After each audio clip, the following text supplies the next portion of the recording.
Alright, good morning, good morning. Ang sabi ng idol ng Black Laba, ito mga idol, yung bagong unboxing natin ng mga imported bloodlines na almost 7 months bago dumating. Sa wakas, idol, andito na sa Pilipinas, andito na po sa Black Laba Game Farm. So ayan, Lodi, pwede nyo makita kung kumusta yung quality na pwede nyo mahulugan dito po sa Black Laba hulugan system. So ito, idol, yung mga bagong bloodlines natin na pwede na naman ninyong pagpilian, sipat kilatis, tingnan nyo kung ano ang quality. Alright, ngayong unang natin na idol na ipapakita ay ang aking Skinny Jewel na Milsims Black. Ito, nagkaroon na tayong legit authentic na Milsims Black. Tara, silipin mo. So, ito, idol, ganda ng katawan, Ganda ng katawan niya, Lodi. So, Milsims Black na straight comb, Ito yung mga straight comb natin na Milsims Black. Galing po ito kay Skinny Jewel. Siya po yung sikat ngayon na maganda yung record ng Milsims Black. Alright?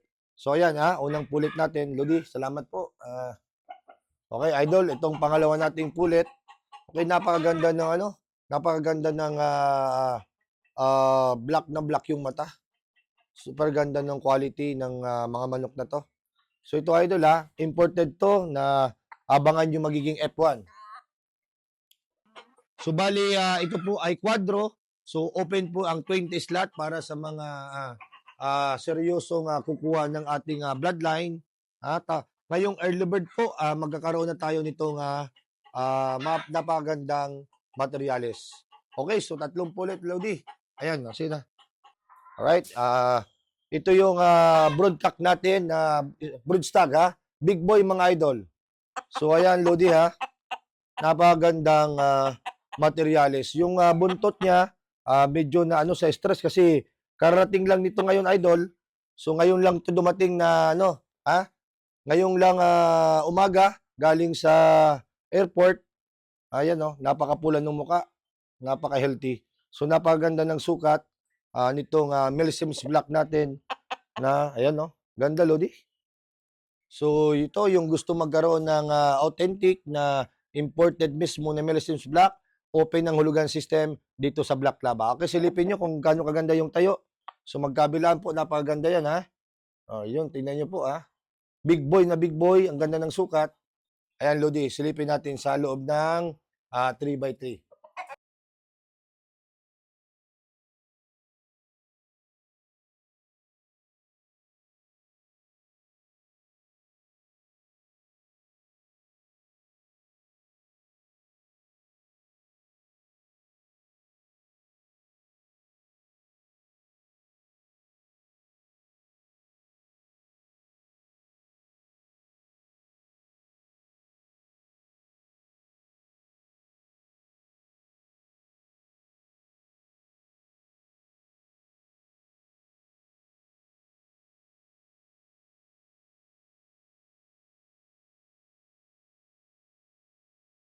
Good morning idol Ito na yung pangalawa nating bloodline na dumating dito sa Black Lava Farm, ang Santa Rosa White Kelso. Okay, so si Madam yung magaling na babaeng breeder, siya po may-ari nito.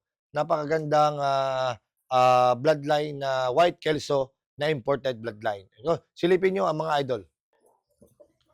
Alright, so unang natin idol, unang pulit natin, napakaganda. Big girl, ibig sabihin na napakagandang sukat na mga manok. So mga derby size talaga yung gustong pagulangin, maganda ito. So ayan, napakagandang white kelso na Santa Rosa. Alright? So iniisa-isa ko idol yung mga pulit para makita nyo kung gaano kaganda, gaano ka-quality. Okay, thank you so much sa ating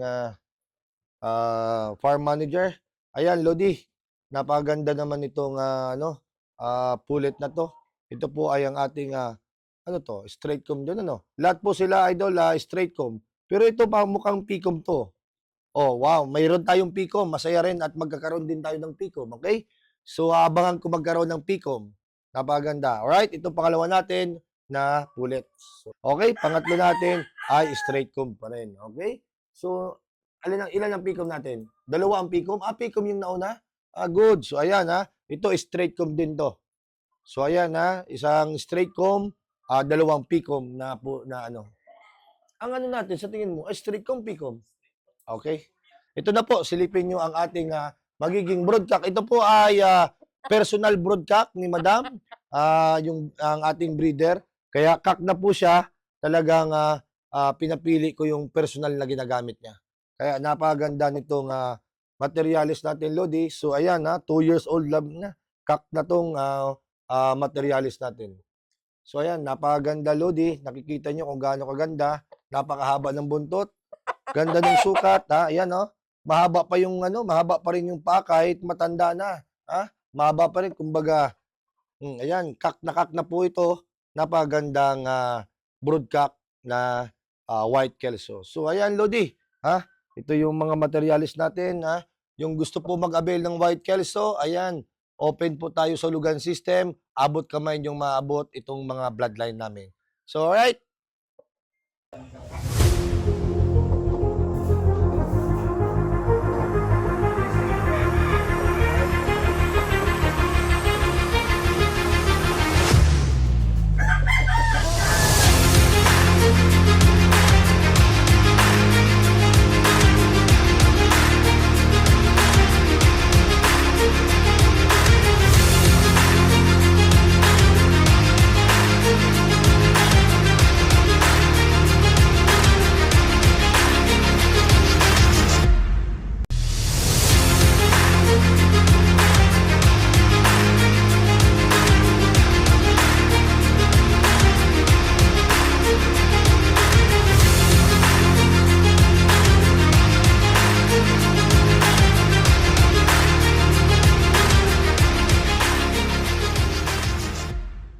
Alright, ang mga idol ito naman yung next natin na bloodline Ito po yung aking Ding Fair na Brownie Kelso.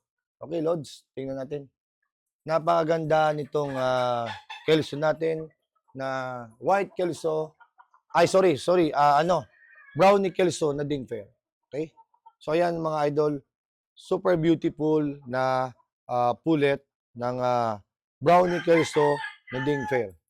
So, ito idol, tinatawag nila na Brownie Kelso. White legs mga idol na pullet kasi Kelso to. Brownie Kelso ni Albert Ding Fair. So, ayan, Lodi. So, pair lang to. Dalawang pullet. Another beautiful, pullet ng Brownie Kelso. So, ayan, ang gaganda talaga ng pullet niya. Sa ating white legs. Ganda ng sukat, ang haba ng paa. So, mga matataas na manok, napakaganda. So, ito idol, ang Brownie Kelso. Ayan silipin naman natin ang ating magiging brood stag or broodcock, kung gaano kaganda yung quality. So, ayan idol, ito ang ating Brownie Kelso brood stag. So, bull stag na pala siya. So, brood bull stag. Napakagandang materialis, idol. So ayan gusto kong tanggalin ito kasi yung mata natatakipan. Sooner tatanggalin ko yan, i-clean cut ko to. So napakagandang sukat na Kelso, napakagandang body figure niya, ang ganda ng hipo, napakaganda ng buntot. So beautiful na Ding Fair na Brownie Kelso mga idol. So ayan makikita niyo idol kung gaano kaganda, gaano kahaba yung paa, high station mismo talaga, high station siya. Napakaganda ng muka, pulang-pula, super beautiful chicken. So ito idol ang ating Brownie Kelso. So ayan open dito sa Hulugan System. Kung sino pag-avail, mag-PM agad kayo, pwede pa kayo makasali. So ayan, tayo mo, napakagandang materialis idol. Okay? So, parang yung itsura nito parang si Dominic Roque, ang pagkapugi. Ayan napagwapo Lodi. So, yan, ang ating brood stag na brood bull stag na Brownie Kelso. Okay? Okay, next tayo mga Lodi sa ating magiging bloodline.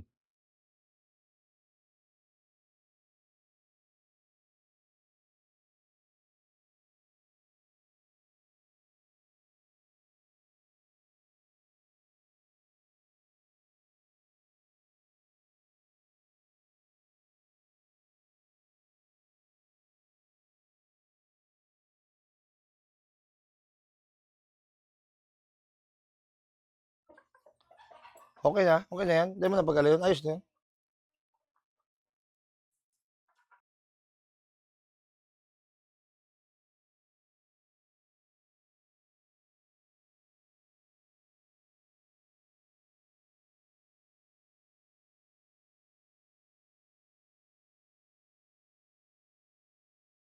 Okay, mga idol, ito po yung last natin na bloodline, ang ating 5K sweater na double nose from Tatay Dingper. Ito po yung binili ko na inabil ko na one set ng breeding pen niya kasi ito yung personal na pen ni Tatay Dingper, ni Albert Dingper.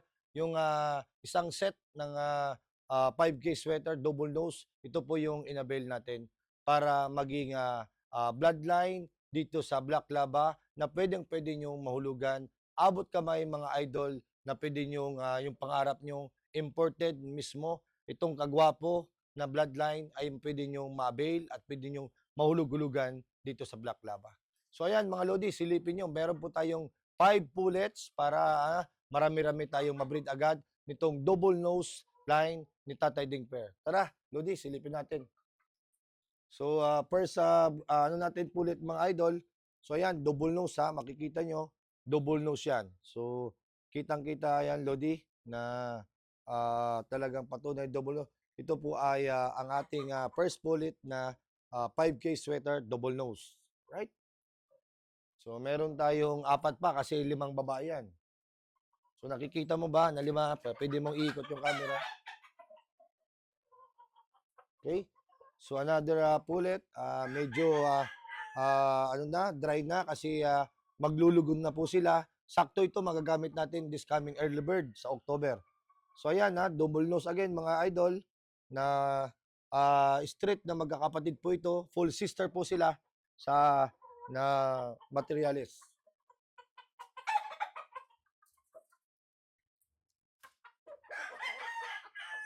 Okay, so ayan mga idol, the same, halos magkakamuka kasi ito po ay full sisters na double nose family.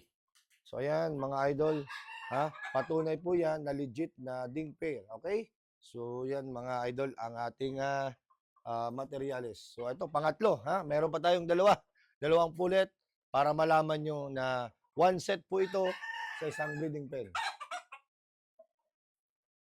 So medyo nagda-dry yung yung mga balahibo niya kasi po ay palugo na sila. So ayan double nose again, Lodi. Makikita nyo, double nose. The same yung mga muka kasi magkakapatid ito na kinuha natin para makuha natin agad yung bloodline. So ayan last one po ulit tayo mga idol. So ayan Ayan. Gusto nang magpasampa. Ay, napakaganda ng katawan nitong isa. So ayan, again double nose, kitang-kita mga idol, double nose siya. So totoo na magkakapatid talaga sila. One markings. So ayan very beautiful pulit na 5K sweater, double nose ni Tatay Dingper. So ayan, available ang 30 slot nito kasi 5 babae. So gusto magkaroon ng ganitong bloodline na napakaganda, ayan, available po tayo. Ito na, silipin niyo po kung gaano kaganda, gaano kapugi ang ating magiging broodcock. Okay? Cock na po. Ito ay personal na broodcock ni Tatay Dingper. Yan, Lodi, kung gaano kaganda. So, ayan napagandang bull stag na materials. So, ito, clean cut na po siya kasi mismong ginagamit na po ito ni Albert Dingper. Ito po ay sa kanyang broodcock mismo. So, nasa pen niya po ito. Nabili natin. Ayan po, legit na yan ayan, patunay po na Dingper. Okay, sorry. Patunay po na na Dingper po itong brata. Ayan, idol. Ganda ng sukat. Napaka high station na po siya. Napakaganda ng katawan, napakaganda ng hipo mga idol. Kung maihipo nyo lang, napakaganda. Balansing-balanse. Pati sa lahat ng aspeto, ganda ng buntot. Napakapugi na pongka na 5K sweater. So ito idol yung gusto mag-avail nito, open slot po tayo sa pag-avail nito. Mag-PM lang kayo sa TikTok ko or mag-message lang po kayo sa ating FB page or mag-text po sa cellphone number ko. Ayan mga idol natapos po tayo excuse me, meron po pala tayong isang bloodline na hindi na natin na feature dito sa YouTube kasi lugo na po siya. Kawawa naman kung hawakan ko. Pero isisingit po namin yung video na galing sa Amerika na yan po ay yung aking skinny jewel na McLean Hatch. Meron po tayong McLean Hatch. Hindi lang natin na video ngayon kasi naawa na ako, napakalugod na yung mga katawan, lalo na yung broodstag. So ayan mga idol, 5 set of 5 kinds of bloodline na bagong dating sa Black Laba na pwede nyo po ma-avail. So thank you so much mga idol sa mga nagmamahal sa Black Laba. Welcome na welcome po sa hulugan system. Abot kamay na hindi kayo mahirapan, kung kaya maghulog, kung may pera hulog, pag wala okay lang naman, no pressure sa hulugan sa Black Laba. Okay? Good morning, good morning. Ang sabi ng idol ng Black Laba, God bless, mabuhay po kayo. Thank you. Iba talagang tindog kayo nino, no? Talagang kulor talaga kay 5K. Ini ang tunay na 5K. Laro na Golden Boy Pagilingon. Pikom talaga. Pag may lumas na street ko, sindano sana kung pinano mo.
Like and subscribe.